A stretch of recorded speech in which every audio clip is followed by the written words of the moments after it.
Apex Online Racing is sponsored by Elgato, who created this lovely stream deck.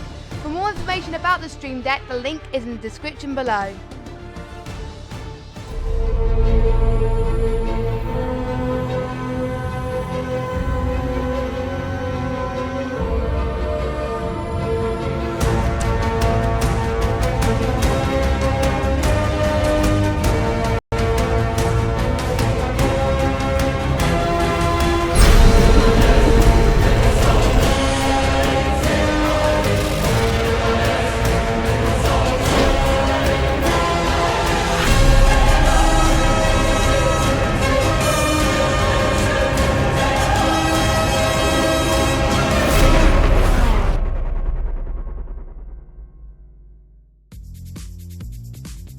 Ladies and gentlemen, my name is Evil Dragon, and welcome everyone to what can only be described as one of my favourite racing circuits, that is a street circuit, because no one likes Monaco in this world. Last time we raced out at Monaco, we didn't end well, so we're racing at Long Beach, which is much better.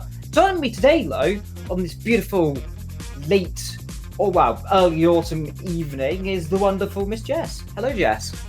Good evening, Evil, and what a great track Long Beach is, really. It was first opened in the mid-1970s. The first race was actually in 1975 for the Formula 5000 cars, for those of you that don't know, and Brian Redman won that race, and Formula 1 hosted an event here as well with Clay Regazzoni, the Vit for Ferrari, and it's all most famous for IndyCar, IMSA, and most recently Formula E. So yeah. Indeed.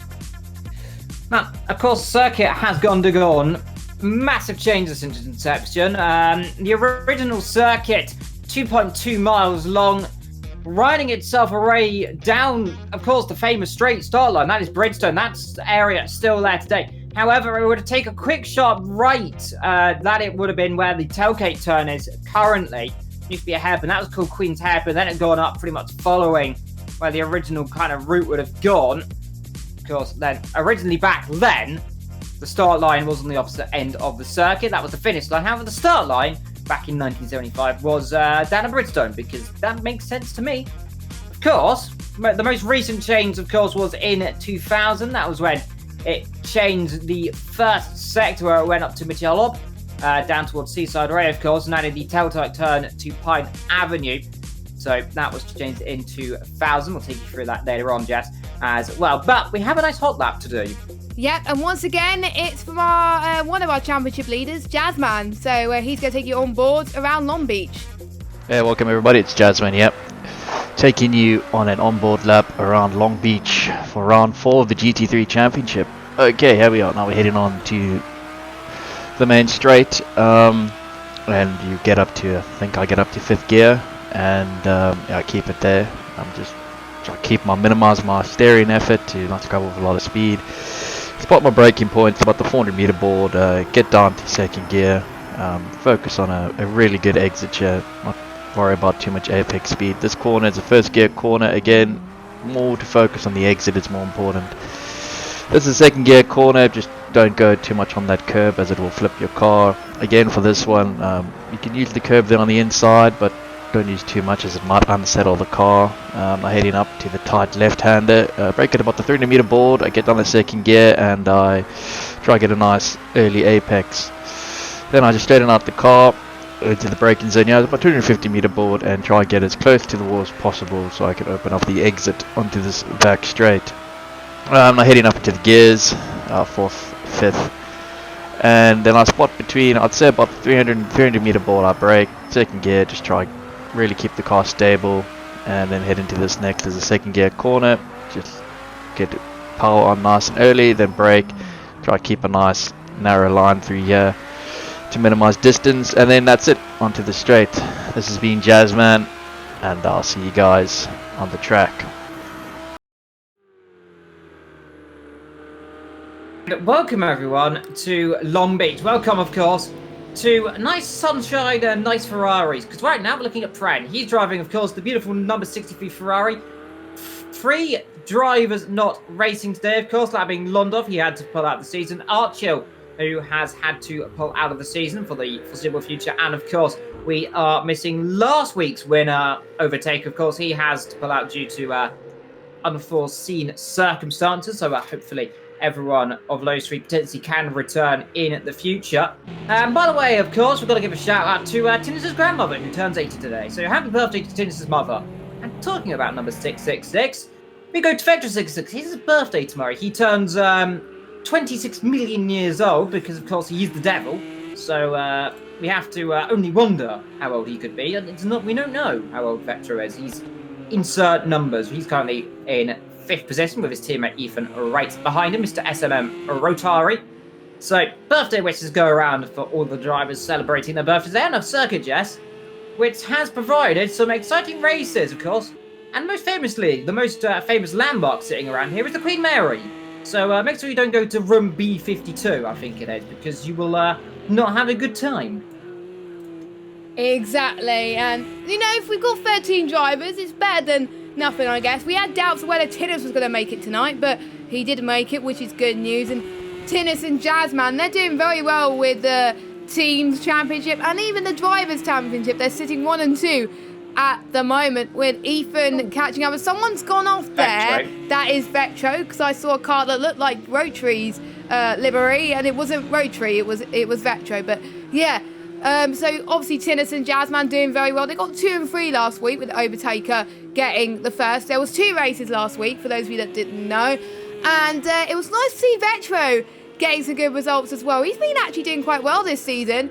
6th place in the first race, which it was a few weeks ago, and then we had Bathurst. He finished 8th, and then where we were last week, he had 2 5th places. So, you know, he must be liking the car this season a little bit more as well. The Porsche shooting him as well. So is Ethan as well. And we were speaking to Ethan earlier on, and he wasn't. He's not too confident about qualifying, but just watching him in the race, as he's already gone to a 1:17.1 right now in qualifying, setting the benchmark with Pren in second with a 1:18.1. But we still got the likes. I think we still got the likes of. I think everyone's almost set their lap time. Jazzman in 6th and Tinnis in 6th, but it's just their banker laps at the moment, just to see how it feels like, and hopefully there's not much carnage like we've seen in IndyCar when we last hosted the race there. Because when I commentated on Xbox, there was like only a few finishers. Yeah, there was a few finishers and a lot of retirements. So hopefully it doesn't happen here. So yeah. Indeed, so far 1:17, 1:16.9. Now this is the pace that Jazzman said he was trying to be doing in qualifying. He said 16s are possible and low 17s as well. Now we expect Jazzman, Tinnis and Ethan to be really the only major drivers up there so far. Already Big Daddy 6 tenths down on Ethan, give or take there. So not too bad for him. But let's see what Pren can do. He's at 17.9. We believe and only expect here from what we've been told, and by the pace of these 3 drivers throughout the last couple of the races, that these 3, like Formula 1 in fact, only the top 3 really getting the top 3 positions most of the races, are going to be the top 3 in qualifying. Jazzman, he's so far 1:16.9. Ethan so far crossing line, he is on a 1:17.1, just over 2 tenths behind. Tinnis in 3rd position. He's just put himself up to 3rd so far, 6 tenths down, however, on the top 2. Behind them, Big Kid Daddy, he sits a little bit further down. He's currently 1 tenth down on his lap time. He's just coming down Seaside Way. Behind him, Pren in the pit lane. Davy's out. Good qualifying so far for the Bentley. He is currently in 6th position, ahead of every person in 7th. Good old Chick Hicks Chicano in 8th position, ahead of Zat 101. An improvement from his pace in the previous couple of rounds. He's finally started to get some momentum on a circuit where going off the road is easy to do. And he goes straight on. So never mind. Vectro so far in P10. He's going to be a man who possibly hoping for a top 5 or 6 position here today. A circuit that's very much difficult, more or less like Monaco, and we saw how Monaco went for some of these drivers. A lot of difficulties. Esser in the other Porsche, he's in 11th. Slicker down in 12th, and Dan and Sinclair in the Audi. The man who was doing so well last week, of course, he is in 13th position so far. Of course, 8 minutes to go still in qualifying, Jess. We got a lot of things that can still happen. Jazzman Creasley on provisional pole. Yeah, I think that is the pole time we're going to be expecting in the 160s. But we may see people in the 150s when the track starts to evolve. And we got to talk about Big Kid Daddy in the way as well with his performances as well. He started off as consistent, 3rd place, a 4th place and a 4th place. But in the long race, the 40-minute race last week, he got involved in some incidents. He got caught up in some incidents, which was a bit of a shame for him, but it's not like him. But, you know, he says he's feeling all right about this race and he wants to go back to his consistent form again for Long Beach, of course. And to be honest, he doesn't get many penalties, and it's penalty central around this circuit quite a lot, because obviously it's quite narrow. So just watch out for some people getting caught out, but for Big Kid Daddy, it may benefit him today. Yeah, improvement there of 117.3. So far, though, Jazzman 116.7. 4 attempts ahead of Ethan. He's just going to cross the line right now. He's just coming down Bridgestone Avenue, across the line. Let's see, does he improve on his lap time? Does not seem to do so far. Tinnis is sliding around through turn number 6 and 7, I believe that is. He's just coming through toward where the old hairpin used to be, of course. Seaside hairpin, as I used to sometimes call it when I was younger. Through a come down towards Seaside Way. That is, of course, that corner there. But it's always called Seaside Way. Now up to through Pine Avenue, of course. Very happily, they've named all the signposts and names of the corners and the straights, which is nice for the Americans to do that for us. They named all the corners because it's a street circuit. And it very much does sit pretty much in the downtown of Los Angeles, of course, more on the south side, near the port of LA as well. So you can go here if you want, of course. Like I said, go to the Queen Mary. It's a nice hotel to go and sleep at. Just don't sleep anywhere on B-Deck. It's not a good idea. It's cursed, it's horrid. And let's hope no drivers have a horrifying curse today, though, Jazz. I hope not. I think we jinxed quite a few people last week and a few people got annoyed. So let's just hope that we don't say things that meant to hurt them and stuff, because we said that a few drivers could win the race and they ended up didn't. So, you know, but it is one of those circuits where we're almost certain going to get commentators' curses. I think in Monaco last season, I hold the record for getting the most commentators' curses in one race, but it was an endurance race. Don't forget, we got the endurance race next week, the 90-minute race in the Red Bull Ring, which I'm looking forward to as well. Jazzman crosses the line to set his next lap time. Has a few other people. They've got 6 minutes to go. And it is going to be at a later time, the race, compared to this one, the Twilight race, which I'm looking forward to. If you've seen the thumbnail, you know what I mean. And I like night races. They tend to provide the most action. But Monaco, it was a shame there wasn't much action. But I know Long Beach is going to have a lot more due to the fact there is more overtaking opportunities, as Vetro is going to just past Toyota as he's going for the next set of corners as well. I think with only a few drivers missing, with only 13 drivers, more people could potentially get some points. Every driver who finishes gets points. But we got to hope the ones that haven't been as lucky, such as Zout, will will basically have a good race. Because obviously Overtaker was lower down in the standings, now he's won a race. So hopefully Zout will have a similar thing right now. Yeah, indeed, of course. Hoping for a few drivers to make some good results. Darren Sinclair, meanwhile, disappointing a little bit in the Audi, of course. Audi previously here, they do not really go around here very well, the Audi cars. It has had a few good podiums, I think, here and there back in previous seasons, if my memory serves me correct. However, those were really driven by certain drivers that really just opened on the car. That was like the times we had Scold, Ethan, loads drivers driving in the Audi back those days.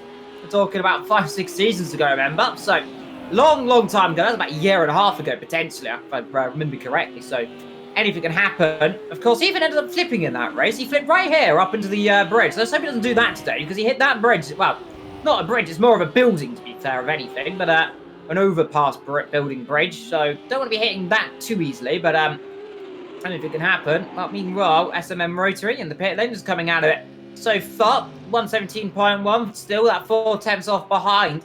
Vicky Daddy impressive in 4th so far ahead of Tinnage. He's just going to cross the line now as you see one of the Ferraris of damage on the front end. Tinnis, let's see where he can go.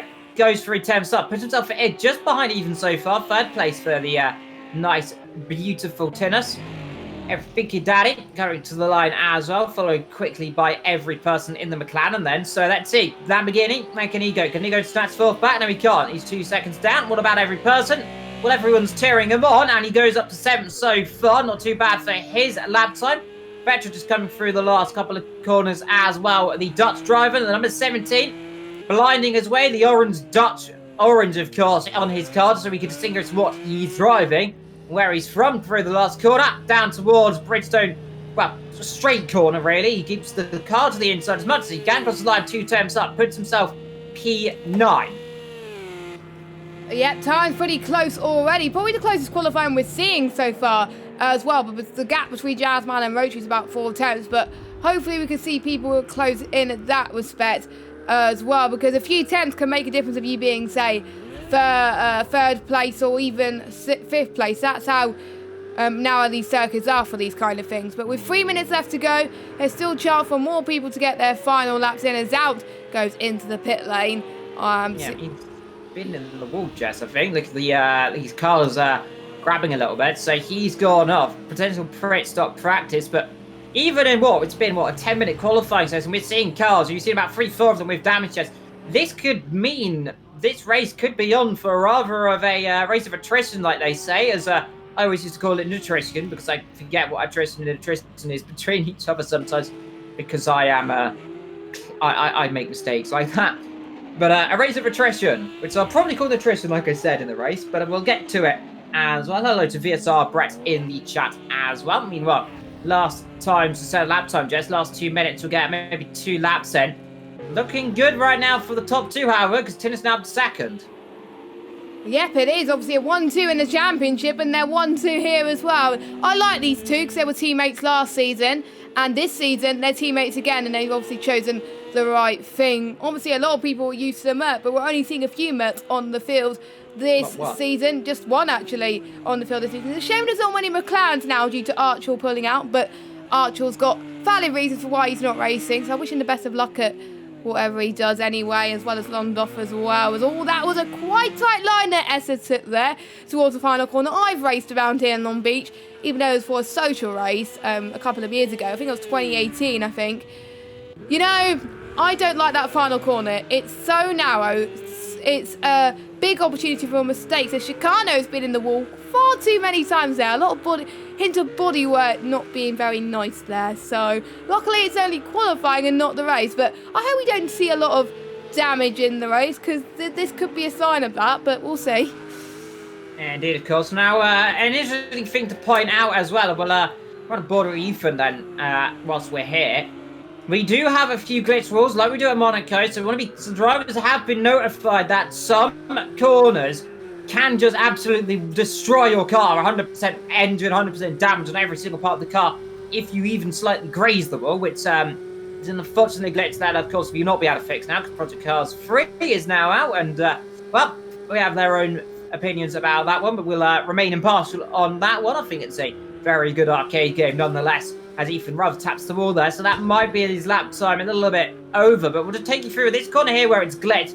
It's his right-hander here. Now, on the left there is a glitched wall. If you hit that wall, occasionally you could just completely blow your engine up, so we'll be watching out for drivers doing that. Ethan rather squiggly on the exit of turn number 6 then, so he's rather struggling his way through top 2 in the pit lane. One car going around, that's Slicker, I think, spinning around. Is that Slicker going around? He's Slicker going around.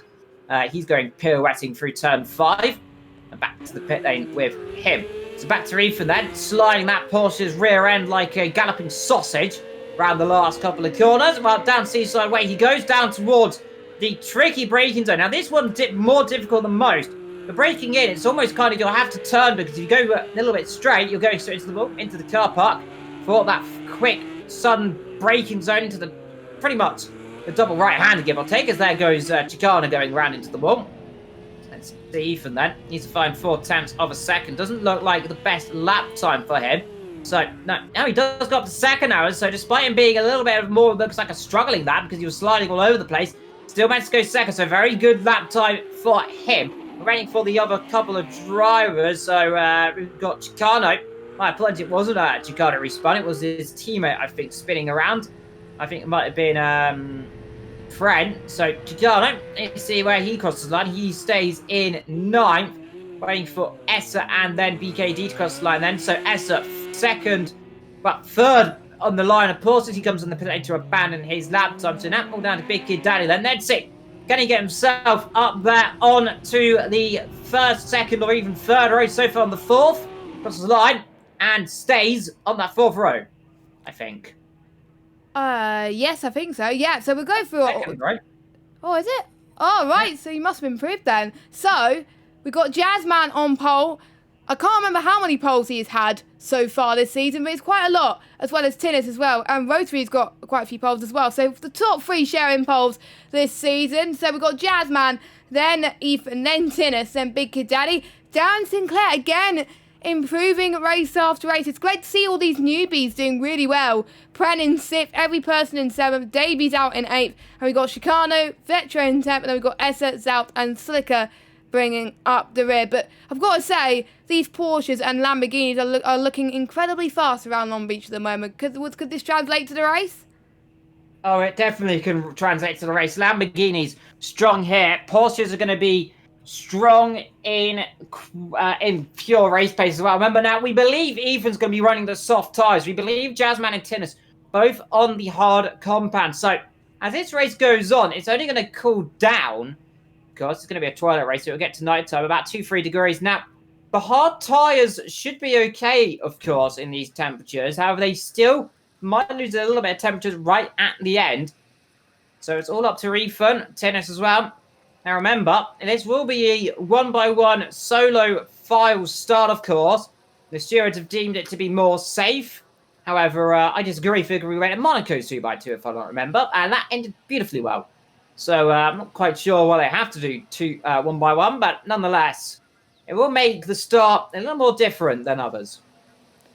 Yeah, and obviously the track temperatures is different as well due to the fact that it is later in the day, 5 p.m. as well. Expect a lot of track temperature changes as well with the tyres. They've got to manage their tyres a little bit more this race as well, and obviously being a narrow race. We were getting used to the 2 races last week, but it's back to normal this week, and next week we've got the 90-minute race as well. So championship on the line. We're almost halfway into the season already, Evil. Like 1 or 2 races to go until that. You know, if they start making mistakes now, then it's really going to hinder their chances of the championship. And for some of them, well, for most of them, it's their final season on the Project Cars games ever in AOR for a while. So, you know, they want to have their best season yet. For some of them, they need to step up. But some of them, they will need to try and just think of ways to improve. Ethan is still looking for his first win. Could tonight be the night where he hunts that? Or could we see the likes of Jasmine or Tinnis taking another one? Maybe we could see Big Kid Daddy take his first win in a while. Or even Dan Sinclair. We may see a few surprises like we've seen Overtaker last week. Indeed, we'll never say never. Never say never again. They always say around a circuit like this. Down in California, the crowd rather excited. They're absolutely shook to their core. They can't move. That's how excited they are. Look at them all. Absolutely beautiful. Common crowd to get some fingers. We get ready for the 5 lights. And then the 5-second wait, of course. 1, 2, 3, 4, and then the 5th. And right about now, after my quick 5 count, we're underway then. 2x2. Off they go on their formation that then. Jazzman, the man who is so far second place in the championship, hoping for another victory here today. Had issues last week. He ended up in contact with his teammate Tinnis, the most controversial moment of this season so far by far. That allowed Overtaker an easy just cruise to the victory, of course. Rotary also had his own issues in that race. He was third in the first race. However, Matt did not really get the best out of the car due to getting caught up in a horrifying accident in the second race. It was absolutely out of everyone's control. A spinning Ferrari put the end to that battle. Could have got second potentially in that race. Who knows? Ethan said earlier on, he's just hoping to put on the pressure for Jazzman, try and make him make a mistake. Potentially even pit early. If not, just get some clean air and then just try and make your own race. So we should see a few cars in this race pitting quite early. Vetro as well. He said he'll be pitting quite early, just try and get himself out of all of these battles. So we'll be seeing, I imagine, a few early stops. Crucially though, Jess, it's going to be that battle between Jazzman and Tinnis. That's going to be exciting because last time they had contact, this time, who knows what's going to happen? Yeah, exactly. We don't want things to happen just before they start the race because there was a few times where it has happened. So, especially around here, you know, it's far too easy to make a mistake around here in these formation laps. So they just got to just warm their tyres in the most sensible way as they all go towards the final corner, and Jazzman is going to lead the field away and he's going to floor it, hopefully. Well, here we go then. Just wait for them. They all come through there. I'm surprised they don't need to do the 2x2 here because they've all gone through the last corner A-OK.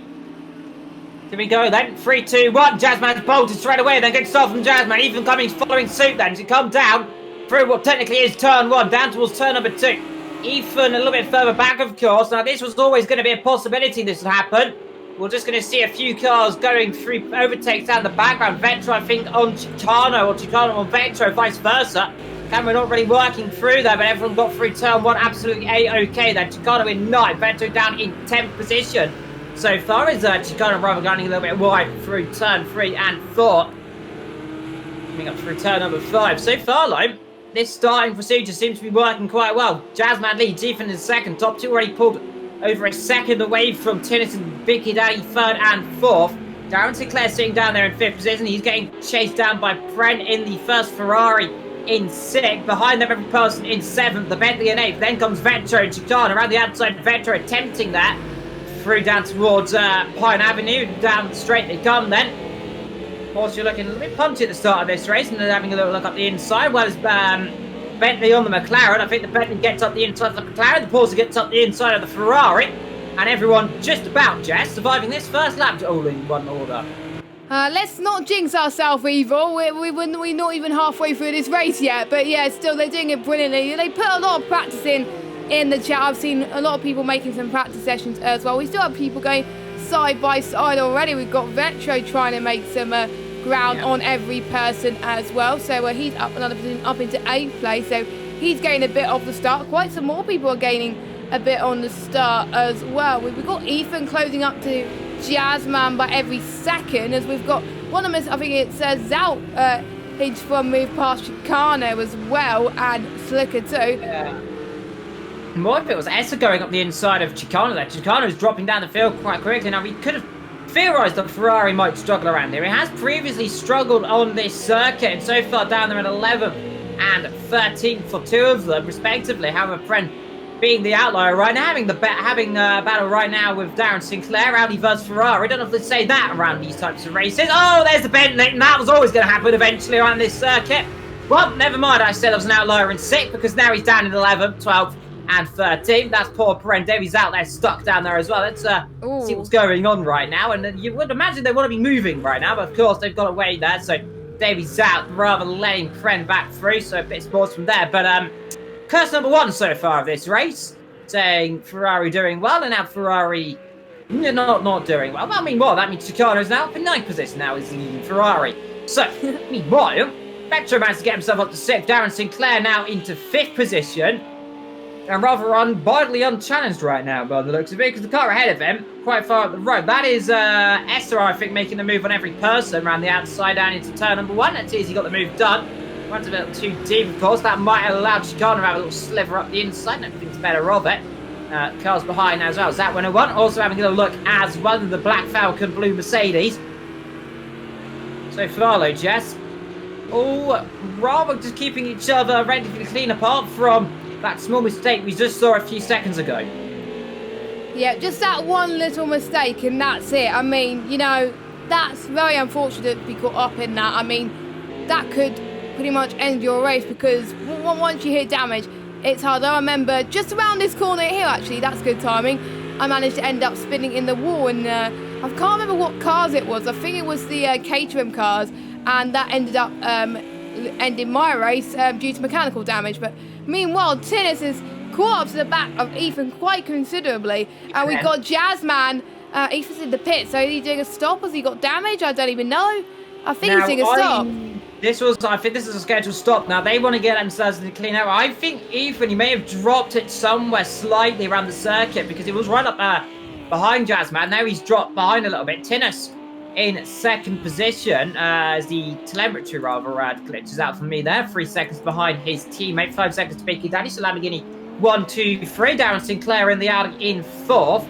Behind them, Vetro so far in 5th position, rather holding the fort for Team SMM pretty much, give or take. Every person in 6th position, Essa in 7th, Chicano in 8th, Zat 101 in 9th, and then comes Slicker back up to 10th position. Of course, he's been right down the back in pretty much his last position, all but Davies out, who rather spun around earlier on. Rotary coming at the exit of the pit lane right now. And as well, Fren also exiting the pit lane from that spin earlier on, and potential damage for him as well. So far, top 2, 3 really running well. Well, top 4 pulling away. Then we've got this huge gaggle of 1, 2, 3, 4, 5 different manufacturers in one row. Because we've got, well, Porsche, McLaren, Porsche. So not really 5 different manufacturers in one row, but you get my point. Then comes the Ferrari. Behind them comes the Ferrari. Then comes the Mercedes. So never mind what I just said, because it's completely irrelevant. But technically, it is so far in this line. Lamborghini, Audi, Porsche, McLaren, give or take now it's a Ferrari, because here comes Chicano on Essa. Ferrari always punching a straight line around this circuit. Let's see if he can just about sliver run up the inside. No, he won't do it that. Now, I don't expect him to try dive run up the inside from this far back, because Essa's rather got that covered, unless he locks up and goes into the wall, which they don't. Chicano rather almost goes in the wall instead. There's always a possibility, Jess. Turn number 1, incredibly tight, easy just to overshoot, isn't it? Yeah, it is. I found that quite too many times when doing social races here on this game. I think Long Beach was the first ever track I did on this game. So, yeah, I could totally agree with you on that, Evil. But they've still got 40 laps or so to pretty much nail these corners. And probably less than that, because obviously they'll be going into the pit lane as well. Just look at that beautiful view as well of the streets in Los Angeles. I like Los Angeles. I would like to live there, but that would be way too expensive for my liking. But the gaps are increasing just a little bit. They're finding their feet a bit more. Some people may opt for the undercut, just like Ethan did, but there may be people that may be sticking it out just for a little bit longer. We've seen Tinnis do it quite a few times this season. I won't be surprised if Tinnis does it again. Indeed. Well, thank you guys, by the way, for your kind comment. Always like productive comments like that. Keep it up. Royal, Chicano, Essa and every person battling themselves away. They're kind of their little gaggle of cars stuck behind Ventro right now. Ventro rather living up to his moniker being the Yano trolley train right now of this current little battle. So far, though, he's kind of pulling away, actually. As, oh, there we go, Essa into the wall. There we go, that was going to happen eventually, wasn't it?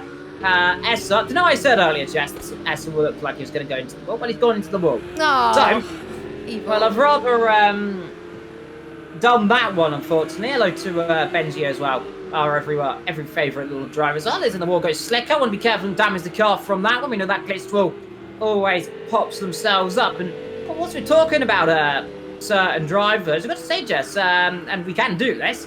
Don't forget, we have an ACC league starting up in just a couple of days' time as well. So if you want to go and beat Mr. Benji, do feel so, because he is a god. According to the time trials, as far as I've seen so far. Slicker, so far in 9th position as well. He's always a driver, he's quite quick on ACC, so we'll be seeing quite a few drivers. 120 sign-ups the last time I checked, so wow. Do get themselves all signed up for that one. I had to go on ACC. It's actually really enjoyable. I'm actually quick on it somehow. So, yeah, but I'm commentating because I don't trust myself in racing. Unfortunately, I can't commentate because I have something that clashes, but I would have loved to do it, but you still get Mr. Evil Dragon, and hopefully he'll have someone alongside him. Someone familiar face, maybe, but we'll see. But yeah, join ACC, it's lovely. It's a great game, obviously. It's been out, I think, since the end of June, so and it's getting better and better, and private lobbies are starting to come into play as well, so that's quite nice. Essa's still going, which is fair play to Essa, so I guess in the damage he got is not too bad. In lag, you know, Jess. I mean, he lag taps the wall because he doesn't look, like you said, he hasn't really got any damage. Imagine because he hit that wall. I mean, especially, I don't know if on the stream you saw what Essa did, but if you did, let me know. But it definitely looked more like a clout more than anything else. He definitely stopped the car and then suddenly sprang back into life like a spring chicken. Meanwhile, though, Vector's starting to close up to Tinnis a little bit right now. Tinnis seems to, he's either got damage or he's made a mistake somewhere, because he's now behind Darren Sinclair and Big Daddy whilst we've been scrolling through and looking at battles going on. So let's have a little look. So last lap time 118. Vector rather wide into the wall actually in that corner. Person, let's see, having a little look at the inside. You're too far back. Yeah, far too back. You're not ramming the car off the road. Which he almost does. That was think close. We're seeing Vicky. Are we seeing Tinnis in the pit? We are seeing Tinnis in the pit. Then we're all seeing Essa in the pit lane as well. So Essa and Tintin pit in then for their scheduled stops. This is always the interesting thing. The pit wall, all the mechanics jumping over the pit barrier, of course, and to serve their cars as well. Davey's out, meanwhile. he is going to be that if he's not too careful in a moment, because of Jazzman coming up to lap him pretty quickly. So that just shows you how quick these drivers are. Meanwhile, good stop for Esteban. Yeah, Tinnis has got damage, Jazz. Big damage, because he's been in the pit lane a long, long time right now.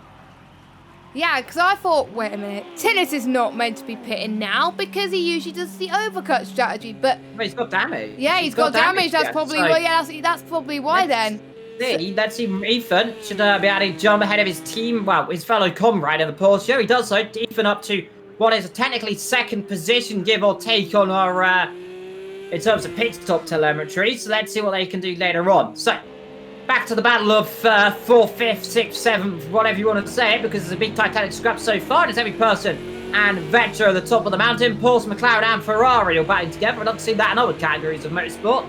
However, so far we can only get a Ferrari and a McLaren battling, and even that's not really give or take.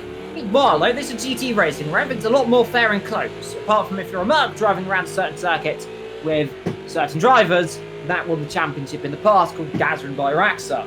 And if you remember those two, they won everything.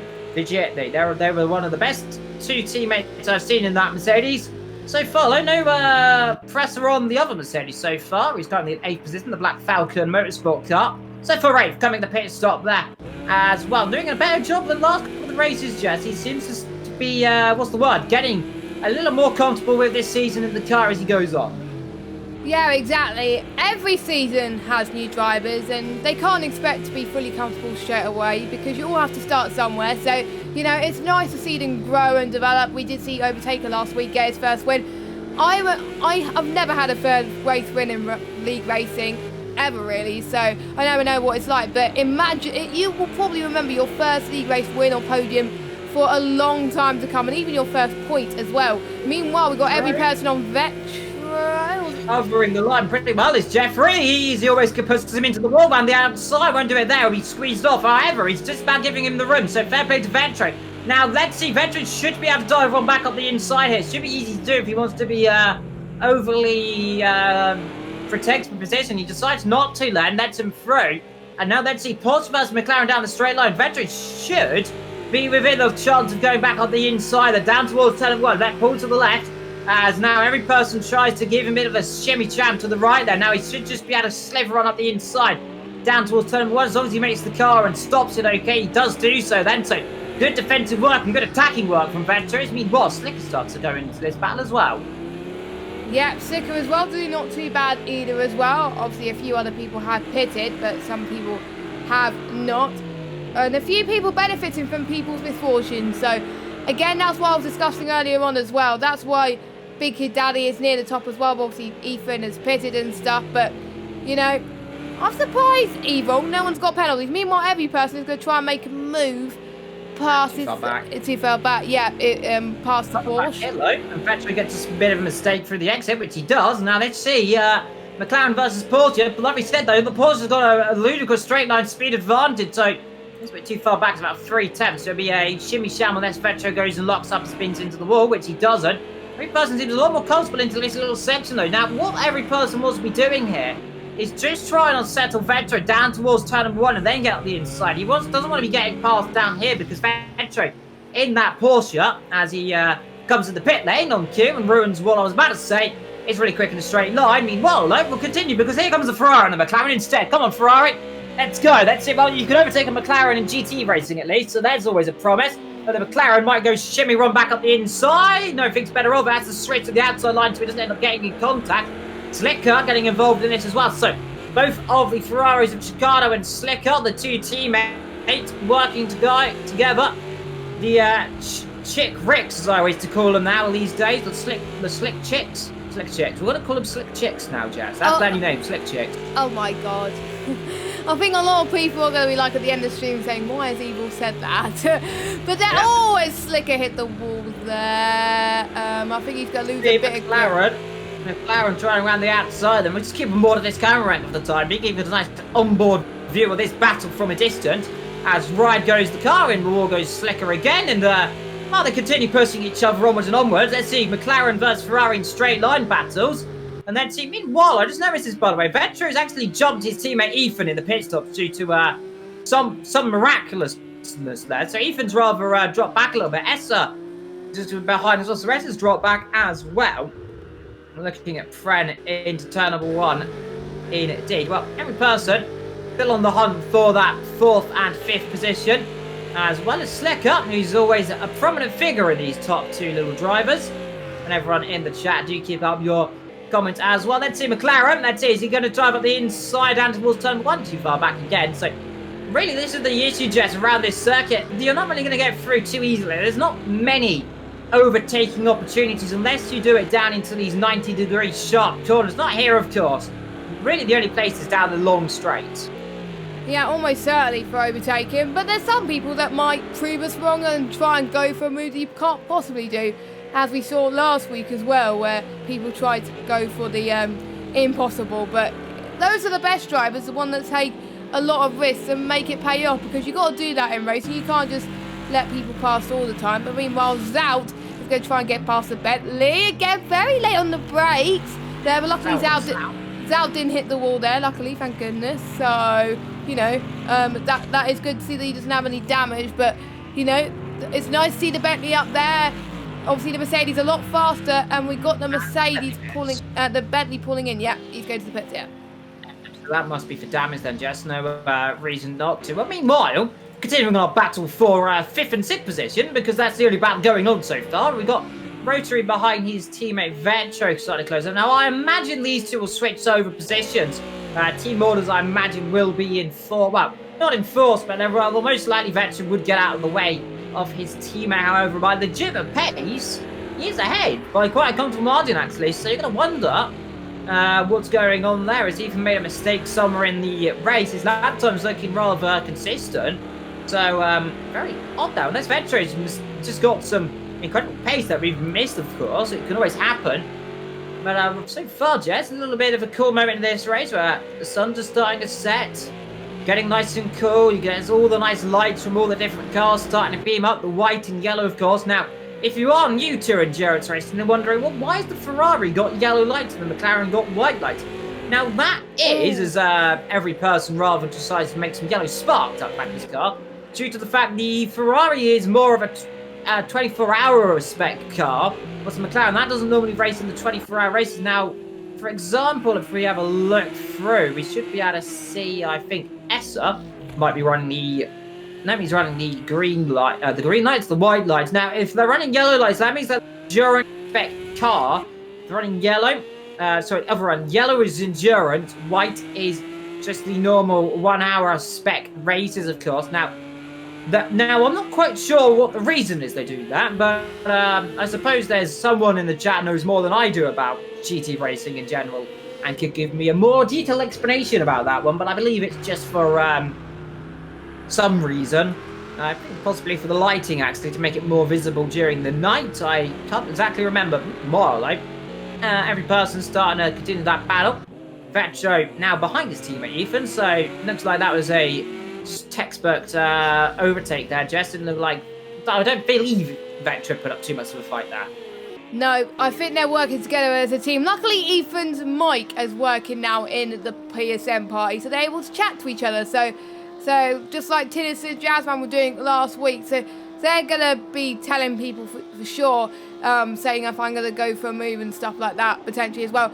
Unfortunately, Tinnis and Jazzman came together for the very first time last week, battling with each other, but luckily they made amends and they said sorry after the race, and no hard feelings for both of them. And to be honest, it was straight after the race they said sorry, and then they were friends again. So it's like, you know, it happens, but you know that's what you get with teammates sometimes, sadly. But yeah. It's always when you hate your teammate, though. It's always the worst feeling.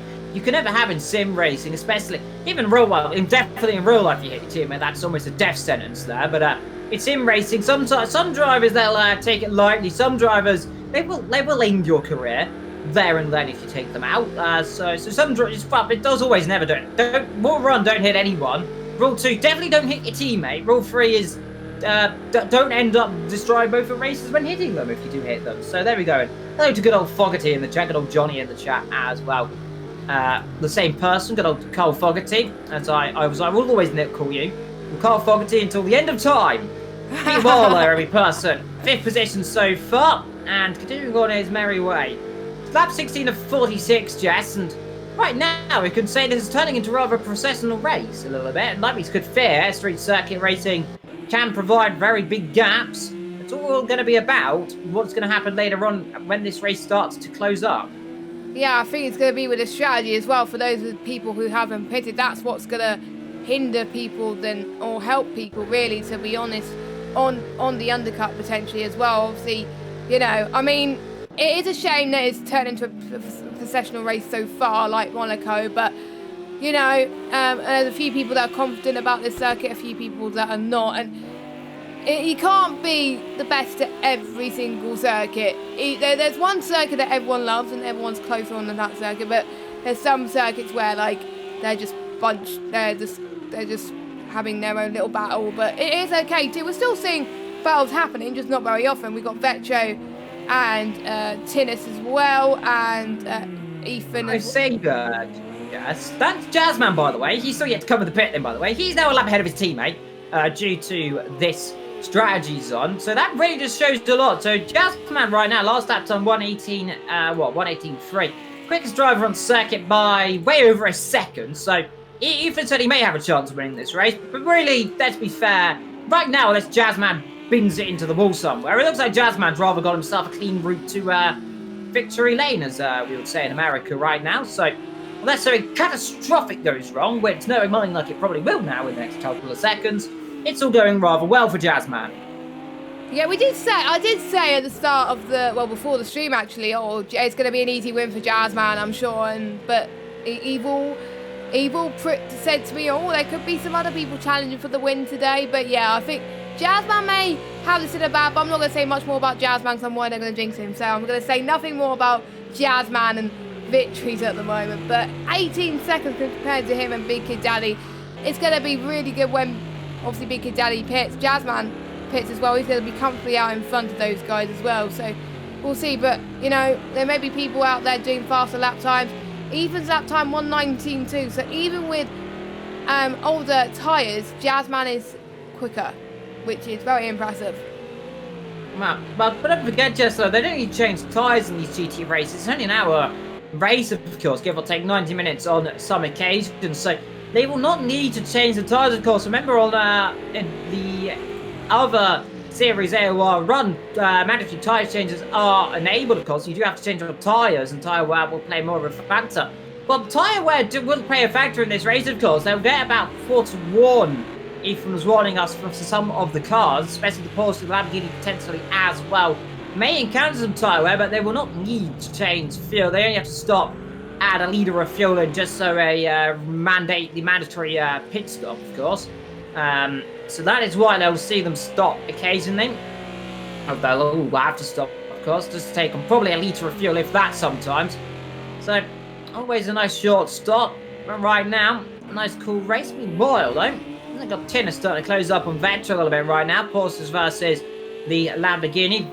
Tinnis right now only driver in the 1:18 bar, Ethan and Jazzman, meaning there's 3 drivers in the 1:18. So, as I forget, one of the drivers exists. Tinnis so far, he very much is on his route back to the field. So far at P8. Now, in terms of net positions, I think he's rounded about 5th, 6th position, give or take. We don't know where Big Kid Daddy, Darren, Sinclair, Chicano, and every person would come out in this. Now, we believe every person would come out behind Vetro because he was earlier on in the race, and we believe potentially Chicano around that gap as well. 1:19.7s for him, 1:19.9. So, it could be very close between these couple of drivers as well. Darren Sinclair in the 1:20s. So it's an interesting little concept right now, just an interesting little bubble of where's everyone going to come out when they all stop. Now we probably imagine these drivers will stop probably a little bit later on in this race, around about lap 28, I believe. I think we should be seeing these drivers stop. Yeah, majority of these drivers, obviously Ethan pitted earlier as well. I think Ethan was the only one that didn't have damage that pitted early. Everyone else who's pitted already had damage and they couldn't continue with that damage. So, you know, I wonder if the forcing to pit earlier for these guys like Tinnis may work wonders in the future towards the end of the race. But you know, Tinnis usually likes doing the alternate strategy, but you never know. If it works well this race, he may try and do a different strategy in the next race as well, as he's really closing up to Vetro. He's faster. I'm sure it's going to be easy pickings, but you never know. Vetro is good at this type of stuff, at defending around these types of tracks where it's hard to overtake. Yeah, indeed. Well, he's always proved to be a formidable force. We've seen it in the past with the likes, I think, of Gaza.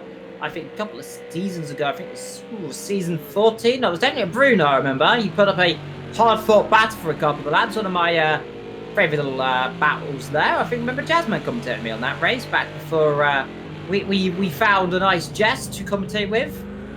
So, good times. But meanwhile, not a lot of action going on, Jess, and this is what we feared, really, to be fair. Long Beach, unfortunately, professional races, and well, we have 2-3 drivers, and we do have a few a few big points to look at. We're wondering where the top guys are, but by pure pace, Jazzman's pulled a 21-second lead right now. And this really just goes to show that Jazzman, on his day, by far is the quickest driver. He's a lap ahead of Ethan right now, so he's up everyone up to 7th.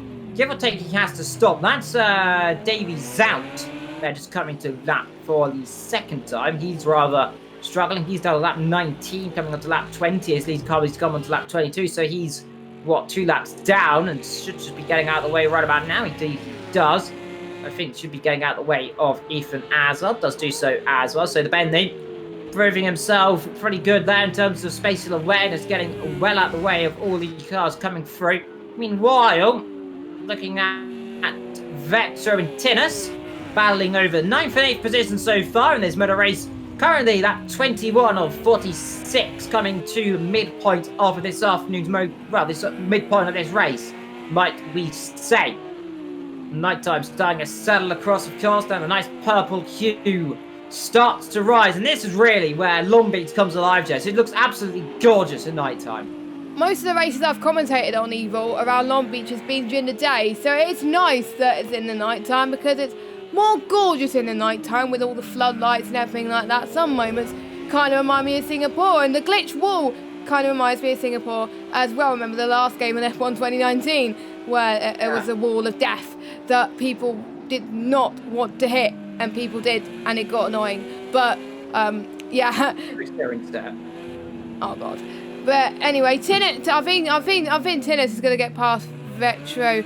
No, he's not. He's still a bit too further back potentially. Slicker goes in the pits right now for his mandatory stop. He wants to get it out of the way. That was roughly about a predicted time, predicted region. A bit earlier than I thought he was going to go. I thought he was going to pit a few laps later, but I'm guessing he wants to get ahead of his rivals. Both Tinnis and Vetro go ahead of him, but not by far. Only about by 3 seconds though. Well, man, this can that position there. We'll have a look. We'll get the official thing at 6 seconds. Yeah. So. Oh right. He so was the time glitches. Round about every person's then about 6 seconds behind. About 3-4 seconds behind. So minus 6 seconds. So Vetro right now is looking for around about 3rd, 4th position. Ethan should easily be around about that 3rd position, I believe, because looking where Ethan is compared to Lee's two, what is about 5 seconds up the road. So, well, these guys are minus 5 seconds. So, Darren Declare right now on course for a podium. Give or take, according to my stats in my brain, which is saying that, which could be nothing to me, but nonetheless, could be. Well, let's see how close I get from it. So, I think Darren Sinclair should rejoin this race where he is when he stops. Potentially. Don't quote me on that. But I think Darren Sinclair right now is at least in 3rd, maybe 4th position. Well, shame you can't clip stuff on YouTube, because I would have liked to get for someone to clip that. You can do that on Twitch though, but you can't do that on YouTube, so you know. Yeah, we're not going to quote you on that, Evil, do not worry, because I don't have a clue either. Because I can't judge pit stops to save my life on this game. Anyway, but you know, there's 13 drivers still on his goal. Every person almost having a bit of a moment there as he was trying to see if he can find a bit of time on Slicker. He is getting desperate actually, but again, he's going to wait until I think he's going to wait until potentially a little bit later on in the lap to get the move, because he's a bit too further back for Vetro. Is he lapping someone? Oh no, but we're riding on board with someone else. Okay, there we go. Tinnis and Vetro battling. I would say every person that you can. Sorry, I swear. This camera mid-battle for you. I mean, I'm trying to confuse. You're me. You're evil. I'm evil. Yes, I am evil. Meanwhile, Tinnis, Vetro, those two are still battling together. They're about 3-4 turns between them. Fren, battling away with Essa so far. It's a battle between the two old horses right now. Give or say, these two have been very familiar driving each other. I've seen these two in AOR for a lot, as long as I can remember, really. Essa, very great friend, actually. He's a really nice person, as well as Fren. All these drivers are extremely nice, actually. So, in the past, we've had some drivers that are harder to talk to in terms of interview. All these drivers are really nice to talk to in interviews, but we can't talk to all of them because we haven't entered our Discord, all of them so far, which is unfortunate.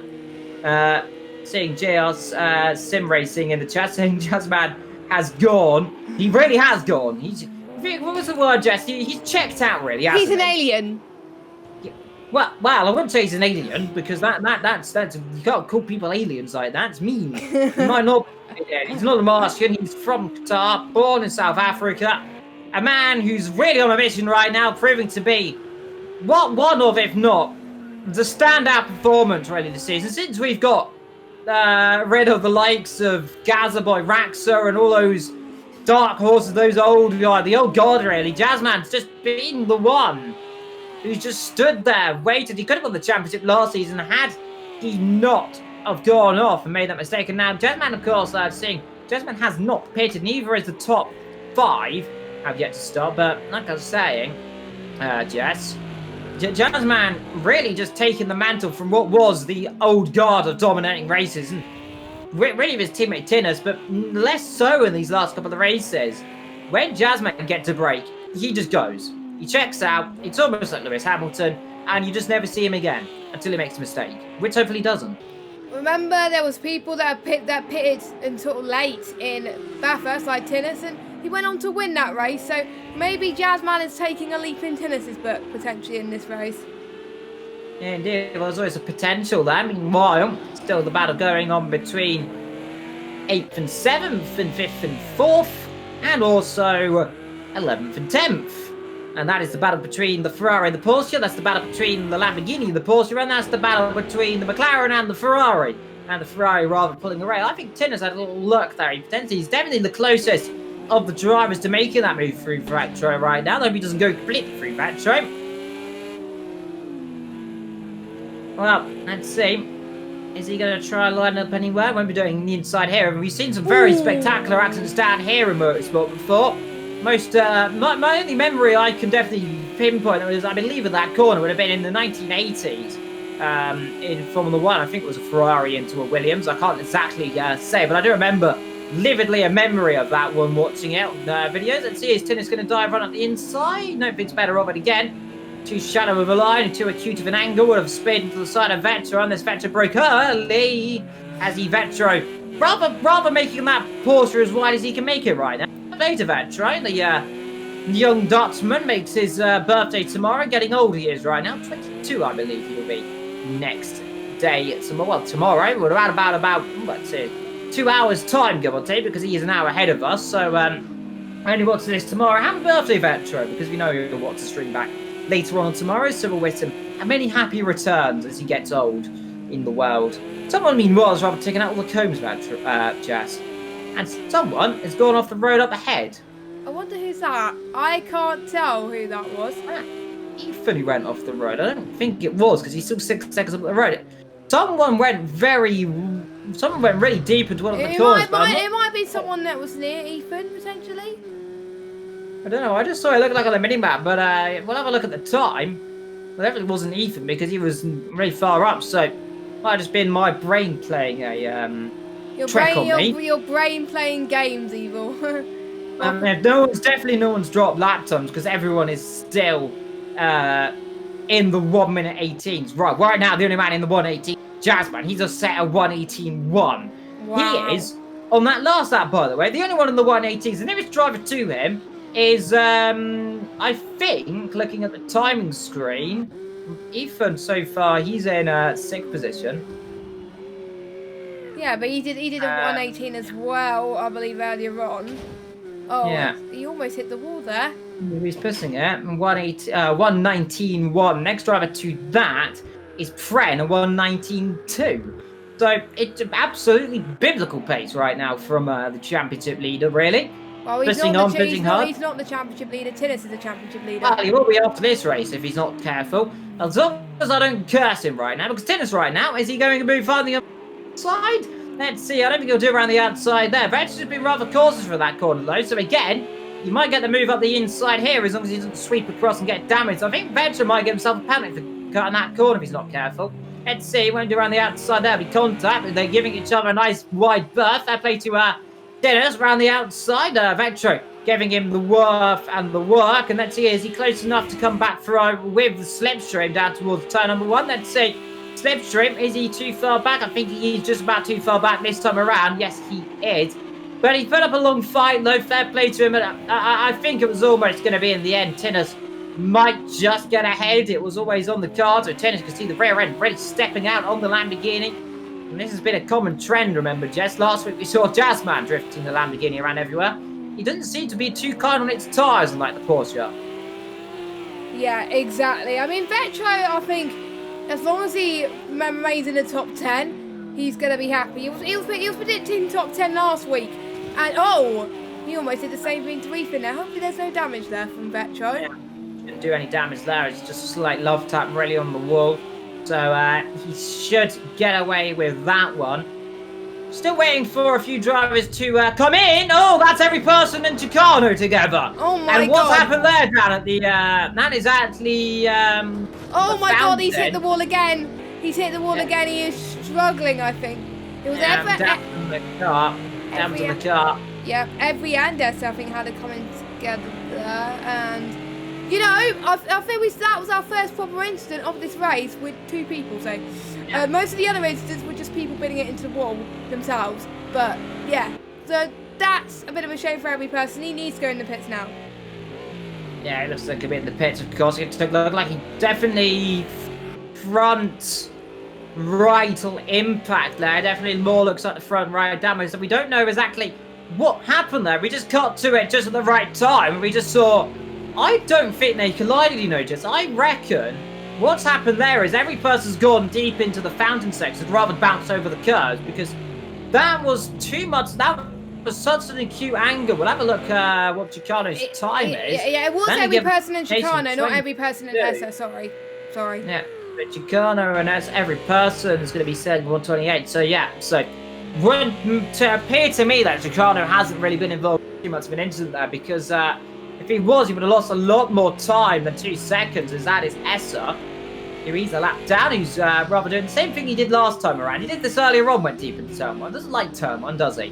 Nah, he doesn't. Not many people like turn 1 either, including me on this game. So, yeah, we're on Jazzman's on lap 31, whereas if there's people on lap 29. So, I won't be surprised if Jazzman laps some people twice if he already has. it up. Yeah, he already has. Wow, that is insane pace from Jazzman. He's like Lewis Hamilton-esque in a way, or Max Verstappen dominant, or even Vettel dominance in like the Red Bull days. Yeah, of course. Remember, we've seen other dominating performances. Most recently, I remember James Baldwin in the GT Challenge, in the I think it was the British Championship, of course. Yes, it was. Like that, yeah, dominating until he got a penalty. Unfortunately, it was 30 seconds up the road. Darren Sinclair, meanwhile, in the pit lane. In the Audi, and has he got damage, or is that just because Harry has? That looks awful, Evil. His does look like he's done. He looks like he's had a bit of a facelift, and it's gone horribly wrong for Darren Sinclair. And I think that might demote him down a few positions. Evil, you just done a commentator's curse because you said Darren Sinclair will be on the podium today. Oh, I did. And now he's in the wall. Let's see. He's not too... He might still come out ahead of Ethan, actually. We never say never, of course. His pit stop's quite short. It is quite short. You know what? He might come out ahead of Ethan still. Let's see. Here's my money on it. Let's see. He might have tapped the wall. No, I don't think he's going to come ahead. He's going to be awfully close between the pair of them. He's just going to come out just behind him. But he'll come out ahead of Tinnis, I think. Quite comfortably ahead of Tinnis, to be fair. He's just rejoining now. We just see him just up the road. There he is. So, you will come ahead of Tinnis at least. So, not all has been lost. No, exactly. So, I retract the curse. Yeah, I think we're going to keep that. No, we're going to keep the curse until it Wait, does he still have bodywork damage or something? Yeah, well, that bodywork damage. If you get damage, yes, of course, in this game, it could be for a minor thing. It could be for Cone that could have done that. We don't really know, but it didn't look like it was crabbing. By no means that was that a slow stop, to be fair, because I said it was going to be what? It was around about 5 seconds, 6 seconds, give or take, around that Ethan window. It was only 7 seconds behind, so it was not too far around that window. To be fair, and Ethan did start setting some pretty consistent quick lap times. He is now the second quickest driver on the road. And to give a shadow of a doubt, Tinnis has gone off. That is the shadow of the doubt. That's Tinnis, who's gone off the road and back down to 8th. So all that work he got to get ahead of Vectro. All that work, back down he goes, back to 8th. So he's gone deep. That's at, probably towards Pine Avenue, down towards that little sector of the circuit. I imagine he's gone deep down there and he's locked up and gone straight on. We'll see. It should be around about, I imagine this lap time will be around about 1:23.7, I think this lap time will be for the time loss he's set. Let's see, 1:23.7? 1:26.9. So he lost a lot of time in that then. So 6 seconds. So he's gone and spun. He hasn't got any damage, of course. He got very lucky. But so far, Jess, this race is starting to prove to be a little race of attrition right now. As Davies out in the pit lane for the 4th time, I believe, in this road race. And he's rather having a struggle right now. He's lap 29, the leader right now on lap 33 of 46. Yeah, not that long to go, of course, but you never know what could happen here on these final few laps. It's not over until the fat lady sings, until the checker flag falls. So let's just see how this is going to work out in terms of how long these guys can pull through. Don't forget some of the Jasmine, I believe, still yet to pit, I believe. Is that right? No, top 4 still, we believe, yet to make the mandatory stop, of course. That is why I said earlier on, we don't know where Ethan actually is. Now, we know right now by terms of Biggie Daddy, who was second. So Ethan should be in third. Biggie Daddy really in second position right now. He's kind of the outlier in this. He is really just punching above his weight. Keeping himself close, keep himself quiet. It's Tinnis right now. He's continuing his battle away with Ethan. Fogarty. Oh, as I mix up my words, saying looked like Tinnis went straight on at turn 1. It was either turn 1, it was down at turn number 4, the other side of the circuit. It's always difficult to say because those runoffs completely parallel to each other. It's not Tinnis on the bow with Ethan, it's Tinnis on the bow with Vectro. Yeah, that way around. I'm getting confused, Jess. This race is definitely, it's a race of attrition for the commentators right now because there's not a lot going on. So I'm losing it slightly. Nevertheless, Tinnis, he's keeping his pressure on. He's keeping the pressure on Vectro. Just up the road, that's Darren Sinclair you're just seeing in the only Audi in this race. 16-point turn, Johnny's saying in the chat. So many turns for Tintin there. Yeah. As they come through the side way. Always a beautiful shot though, especially with night time. You just get the moon gleaming around this circuit. It's definitely got probably the best moon effect in this game, as it just slowly rises and sets. And it's something of this game that I do enjoy actually, because the moon, this might sound really nerdy, I'm getting to the nerdy section here, but it does actually rise and set depending on what day you put it on. So you put it on a certain day, the moon will be in a certain position. It'll be a crescent, full moon, whatever you want it to be. If you set it in the right day, it will do its own stuff. So it's pretty cool if you do that. If you manage to set a race long enough and set a 60 time question, the moon will generally just move itself around the Earth, which is an interesting little stat for you there if you get bored. Davey's out in the pit lane again. That is the 5th time. I think it's the 6th time he's been in the pit lane now. He's not having a good day, the poor Bentley driver, is he? No, Piers. No, oh, that's Darren Sinclair. That day. Darren Sinclair. Well, never mind. Just know I said earlier on he was on for a podium. Well, now he's definitely not. He's gone off the road. He's clear. Now he's clouted the wall then, Jess. On the exit of the fountain section, he spun the car. So nothing he could do, unfortunately, there. He's rather lucky that Vectro did not get involved. And that probably suspension damage, I imagine, on the rear of that car, as every person now comes in the pit lane for his scheduled stop, and he looks like he's also got damage. I think that was earlier on when he hit the wall down at the fountain. And the fountain rather just proving to be more of the difficult situation, as here comes Ethan now to claim his 4th position away from every person by a comfortable margin. This will be probably about 10 seconds, I imagine, give or take, ahead. Yeah, well, I think so too. As I think a lot of people have benefited from other people's mistakes, as every person has still got a bit of body work, but it's going to be close. I think Vector will jump. He'll go ahead behind Vector, I think. He'll be very close down towards turn number 1. With Vector, I think they'll be exiting the pit limit right now. There they come right now. He flashed on the light, so yeah, very close, but a little bit further back now. This is roughly where I think we were putting every person right now. So, let me lock up straight onto turn number 1, gets away with it. The pit exit of this circuit, by the way, and I'm just going to be blunt here, is the worst exit of a pit lane I've ever seen in a motor race, because you're basically joining a circuit and you have to make a very sudden 90-degree turn, otherwise you're going straight into a barrier. Now, there's a bit of an undersight from the circuit developers there. Alas, that is what it's like in real life. Well, in real life, you're allowed to cut it a little bit earlier than that. In the game, you have to run yourself right up against the wall. So, if you do make a mistake there, Jess, it's a one-way trip to Narnia, really. Yeah, it's a bit of hit and miss for some of these drivers. Sometimes you do it well, sometimes you don't. So, that is something that is a bit scary if you look at it. But that's why I'm a commentator rather than a racing driver around this circuit. 118.6 for your race leader right now. He's the only driver in the 118s bar no one, because he's the only one in the 118 so far. Pulling away, he's the only driver right now on that 37, because everyone else is on that 36, 35 and 34. Respectively, 35, I think Slicker might... Let's see who's else on that 34. Ether on 34, maybe Zout on that 31, so... He's a long way down, unfortunately, due to issues, of course. Some drivers, they'll struggle around some circuits. The Bentley around here, you just must admit, Jess, it's probably would have struggled around here. It's rather large. And, unfortunately, some drivers will struggle around some circuits, of course. Davy's out, clipping the wall. This is, to be fair, though, he's carrying on, and you've got to give him commitment to him.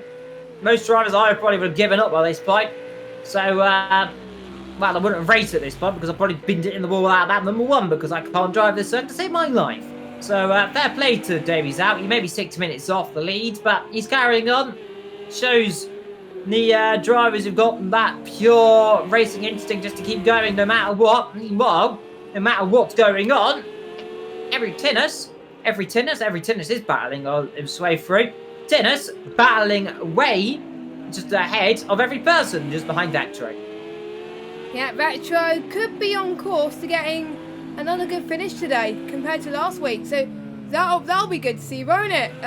Maybe let's see who will be the most consistent after the end of the season. Will it be Big Kid Daddy or will it be Retro? Or will it be someone else? We'll see. Indeed, no, that's a good point actually there in the chat, by the way, from Voxy. The pit lane, you're technically not really meant to go through it here, like what you're doing now. I know in the IndyCar League, which you ran, what was it, 2 years ago, I think? It was a long time ago. 2018. If you went through that on 18, it was a long time ago. Went down into that pit lane, you would have got a penalty. The steward said, not only do that, last time he raced here, they said that as well. So, of course, they've relaxed that rule as well. Just because, of course, it's quite dangerous if you exit the pit lane and suddenly you've got fast cars blasting through the pit exit there. So, that could always be an issue, but they haven't really raised the point there, of course. The stewards and the head of the Project Car season, they think that's all fine, of course. The drivers are known to flash the lights to exit the pit lane just to alert other drivers, and then they will not cross it when another driver is exiting the pit lane. Activities right now, the only battle going on in this race so far. Lap 39 coming on to lap 40 in a few moments' time for your race leaders. Well, for your race leader, 45 seconds up the road. He's taking 2 seconds a lap out of the rest of the field. And you just got to say, Jess, this man is improving right now with Tinnis. Really right now just wanting to be the rear end of poor old Vector. He just wants to be in it. Yeah, you could say that again, Evil, I've got to say. But yeah, that was almost close into ending up something a lot worse than that. But luckily Tinnis is a good racer. Every time people have raced Tinnis, he said how clean he is. So, you know, I'm sure Tinnis didn't mean it. Because there's been some close happenings towards that final corner where if you brake a bit late you almost hit the back of them, but luckily that didn't end in tears and they're still racing, so that's good news there. So yeah, we're almost at the end of this race actually, we're not that long to go, so you know, we may not see some changes unless someone makes a mistake. Indeed, well, Just looking at your fuels, by the way, as there goes Vetcher wide, and you're not considered a mistake. Oh, commentator's curse. It's not over yet, though. He's back up the inside into the tricky right-hander. That team might get himself back through. Tinnis is going to have to really shovel him here because the Porsche has got a good straight line speed here. He should just be able to nip one down the inside. Go on, Vetcher. Go down the inside, my friend. You got the late braking move. No, you don't. Never mind. Well, Tinnis seems to have got that position back through again then. So, you always got to think Vetcher might try and go up the inside. But Vetcher, he's playing the smart game. He's playing the long game. Chicano, meanwhile, in the pit lane, and he'll come out behind all these drivers, I believe, as well. So, it's looking good, actually, for a top 4-5 position. Looks like a top 5 again for Vector right now. Of course, we're just waiting to see. He's exiting the pit lane now. There's actually pretty close between these three drivers. Let's see. He should just come out here. He'll be blasting that straight right now, just behind Vector, actually. So, Chicano doing an okay job so far in the Ferrari. Yep, I'd like to say, Fogarty saying, nice to see no retirements. Big Daddy now also enters the pit lane here on that number 39 to enter that number 40. The number, what number is he? Let's see. Well, he is number 2. Or is it 3? Or was I it think 90, it's number 3. 92? Is it number 3? It's 92. It's neither of them. It's 92. It's difficult to say because the number's embedded in the top of the car. And now, by technicality, Jazzman officially has lapped the entire field. Of course, he won't lap the entire because he's still yet to stop, of course, but would we like to imagine, just for a brief moment, the Jazzman right now, legitimately, well, not legitimately, of course, but by technicality, is now leading by a lap. Yeah, exactly. I mean, Jazzman, you know, he hasn't made a mistake all race. I wonder how he would have felt racing in a car that's this dominant right now. And Big Kid Daddy, great pit stop. It puts him in P2, which will be his best result of the season. And it'll be the first time that there will be no, for a while, in these normal races, that there will be no Jazzman and Tinnis 1-2. So that's an interesting sight. Of course, like we said, though, like I said last week, it wasn't a normal race. It was the sprint and feature race, which provides good racing. As that Zap one, whoa, dear, that's spinning the wall heavily. Oh, that is dear front God. car's free level of damage there, so he's gone backwards into the wall now. You'd imagine you'd be able to keep going with that mount with no rear ring, but he's got mechanical damage, remember, and he has to drive through the pit lane, which is a handy feature this game has. He does do so in the pit, so he's gone backwards in the wall. I'm wondering if he's been involved in. He's done that himself. Now, likely position he's done that could be clouting the wall down into probably the last couple of corners, clips the wall down there, losing the rear is always a possibility. So that could be a place we can't see any damage or any debris anywhere around the circuit. Of course, it would have despawned by this point. Every person, meanwhile, continuing their battle with Chicano right now. So these two have been basically together the entire race, Jez, give or take their pit stops. Yeah, exactly. Jazzman's still got a few laps to go as well. And, you know, I think, to be honest, the championship may be potentially a 3-horse race if it stays that way at the moment between Jazzman, Tinnis, and maybe Rotary as well.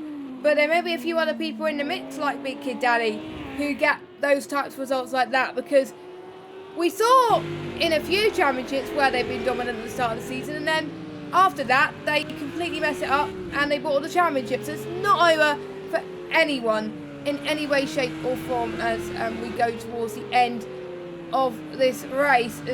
I think he's still lapped the entire. Yeah, he's about to lap the entire field. Jazzman will still need to pit in a few laps' time. He's going to wait to the end. He can pit when he wants. He'll still come out in the lead. Well, meanwhile, Ethan and Big Daddy not too far apart from each other there. 1:19 from Ethan. This lap time will be more compelling from Big Daddy. 1:19.2, 1:19. I'm going to presume this to be a 1:89 if I guess it's correct. 1:19.1. So give or take 2-3 tenths. They're keeping them together, pretty close together. Vetro and Tinnis not too far apart from each other. That's Zat 101 in between them there. Then we've got Vetro, the car of Chicano, and every person on. That's the 3-horse battle between the 3 manufactured cars. Technically the 4 manufactured cars, because then behind them we have Darren Sinclair. He's battling away with the secondary Ferrari.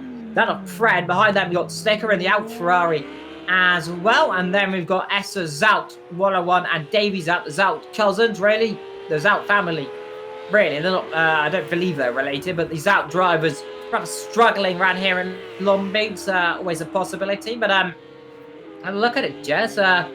Rather been a quiet race compared to some other races this season, and proving to us at least sometimes the races can be calm, but there's always a little subplot going on in this race. Yeah, and it may be down to who can actually get the strategy right, and I think that's what it is, because no driver's got any penalties either. No one. Because if you, for those of you that are new to Project Cars 2, you'll see a little red square, and a red square means they got a penalty, and usually it's a second. So, knowing me though, there'll be people that get it on the final few laps, and if that's so, I do apologise. They can blame me in the PSN chat later on, but there we go. It's good to see still a few people watching the stream. It's great to see, even though the race has turned to be a bit of a procession. But you know, it's great to see you guys are supporting your favourite drivers, of course. But you know, as Davey, I think everyone is still going, even despite damage. Like, look at Darren Sinclair's bodywork damage. Gone off just somewhere. He's He's lagging. Oh dear. Oh dear, oh dear. He's lagging. Wow. Ow, Jess. I don't want to say about our no DNFs here, but that looks like a bit of an issue. Oh my god! Now, I keep jinxing. Oh goodness. That's not gonna end in tears. I don't think it will. I know the lag can be some bad, but he's only got 2 laps to go. He's gonna be fine. Oh look, who's in the pit finally? Thank the Lord. Jazzman's in the pit lane finally. He's finally decided, you know what, Evil, I'm coming to the pit lane. I've had enough. I'm just, you know, he could just go and cruise around the circuit right now. As long as he doesn't do that like at 2 miles an hour. Because, I mean, where's he going to come out? I mean, he's going to be probably ahead of 3rd position. I think he's definitely going to lap his teammate potentially. I don't think he will lap his teammate. We had a Vector and Chicano and every person, that little scrabble around for 5th, 6th, and 7th. But it's just been an incredible afternoon right now for your championship. Well, a wannabe championship leader, we'll call that. He will be the championship leader after the end of this, because the gap between Jazzman and Tinnis was 6 points. So he's going to extend it by quite a lot, since Tinnis is currently in 4th position, as every person is still, I think, Chicano as well. Look at that. Chicano on Vector, thinks bad on Chicano and Vector has to back off it there just at the inside to a cute angle again then. So, proving difficult Vector, he's proving to be a little bit of a roadblock right now. He is not giving up this 5th position. You know what? I don't blame him. You know what? Everything for him, every out of steam. He's only got 1 lap to go because he's a lap down. So, to be fair of him, he has to survive 1 more lap of this race, and he's then he's done it. He would have completed every single lap perfectly then. No real mistakes. Good to see Scott in the chat. First season where I haven't competed in, of course. A shame he isn't, of course, but real life commitments, of course, for quite a lot of drivers in real life as well. Quite a lot of them starting to get work, moving on. So, let's see. Every person versus Chicano versus Vectra. The battle end for 5th, 6th, and 7th. Still going on right now between these 3 drivers. And right now, around the outside, having a little look up the inside. Won't do it down here, too far back. Just let's sit back, try. You could drive down the inside here, but that will not end well. And you, well, you could do that as well. I mean, that works. I mean, that's a little bit naughty, every person. You let it back through. He's got very low fuel, by the way, 5 litres. So I think he's rather happy right now the race is going to end in a minute, because he's going to run out of fuel in a minute. You know what? This has worked perfectly for him, because he's timed this to perfection, just because he run out of fuel otherwise. That was close. There was a few instances in a few races where someone almost ran out of fuel, and I think was it season 14 as well. We had that occurrence too. I remember Wolf ran out of fuel in a few races. Venture getting rather close to that wall right now, and Venture is going to be under pressure right now. If he's not too careful. God. Clouds the curbs. Now let's see. I'll have to go to the inside. I'll have to cover the inside. I'll cover the inside, my friend. Does do so. Don't let him go the inside. Cover him. There we go. Does it perfectly then. So covers the inside line. Force him to go wide. I think every person just hit him right. Wow. Go right around the outside of him then. So that was there you go, my friend. Venture covering that line perfectly. He's listening to me.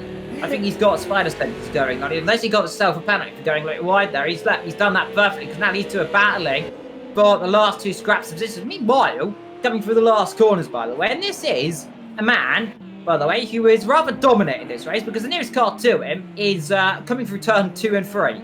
So, through the last corner, Jazzman by about 10 years, by the way. We'll just call it 10 years, 44 seconds. It's going to win this race. It's going to be a drag race to the line, by the way, just behind him, because look at this. Every person and Chicano, who's it going to be between the two of them? I think it's just going to be every person just drag race to the line. Every person just about gets that from Chicano, then 5th and 6th position. Vetro, again, 5th position, and he is going to be happy. And he is now very much in tatters down the straight, and now he's about to get slammed into, and now he's upside down. No, he's not. Never mind. Well, they've all finished. And now, we've got to wait for the rest of the drivers to finish. This is going to be the interesting thing, because we don't know who's the next driver to finish. That's the interesting thing right now. It is going to be, I think it's Darren Sinclair. Yep, Sinclair's crossed the line. No, Sinclair's crossed the line already. Essa? Oh my god! Essa, look at Essa. Daddy. Look at Essa. Essa's car looks awful. Dear. Well, Essa's rather been. Well, we'll just say he's not had very much. He's been attacked by Vis's dog, basically, to the front of that car. Yeah, well done to Jasmine. Yeah. Well done to Big Daddy, actually, because he gets to drive the day to my vote. 2nd position, fair enough. Rather just kept himself out the way. Ethan as well. An absolutely biblical drive there, though, from Jasmine. 53 seconds up the road. And this is going to be the interesting. This is going to be the confusing thing now, because my telemetry is completely buggered itself. Because right now, 53, 57, 1 minute 12 plus 6. Okay.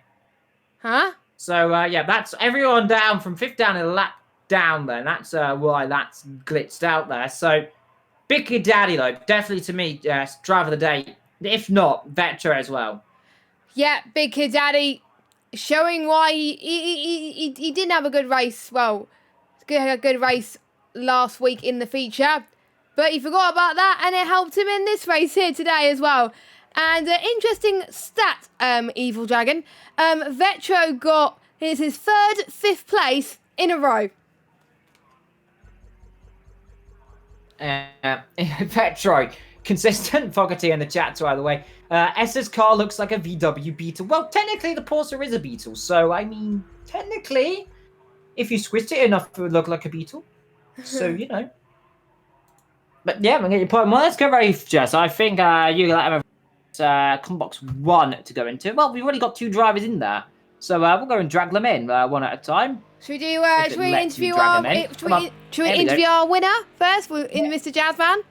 We'll get them both in. Well, we'll start off with the man who rather proved to us that he is just OP in every way of the form. It is Jazzman dominating a race by pretty much a lap for most of that race until he pitted on the last 2-3 laps. Jazzman, what was that? Where would that come from?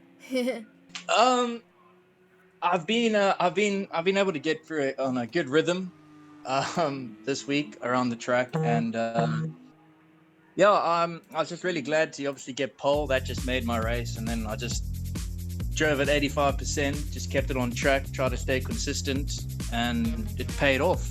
I'm very, very, very happy with how it turned out today. Indeed, you lapped your teammate as well, if I'm not mistaken. I think you didn't actually lap everyone up to 5th. What's it like dominating a race? What was that car like throughout that race? Was that one of your best drivers you think you've ever had? I wouldn't call it one of my best drives, but the car was tricky once it got cold because I was on hard tires. So it wasn't easy to keep it on track. I had to minimize my braking points and stuff just to keep it going. But I'm very pleased. It's definitely in my top 10 drives. I mean, to win this race, it's not easy around Long Beach because any mistake can be punished. So I'm very happy. Just super happy, man. Indeed. Well, moving on from a man who had a very quiet race to a man who very much had a quiet race, give or take, from where I was sitting. Ethan, you're rather at the end of that race had a bit of a quiet race, but at the beginning, getting yourself in amongst the little battles going on, of course, that strategy of pitting early. Just take us through your race. I gotta say, pretty boring race, not gonna lie.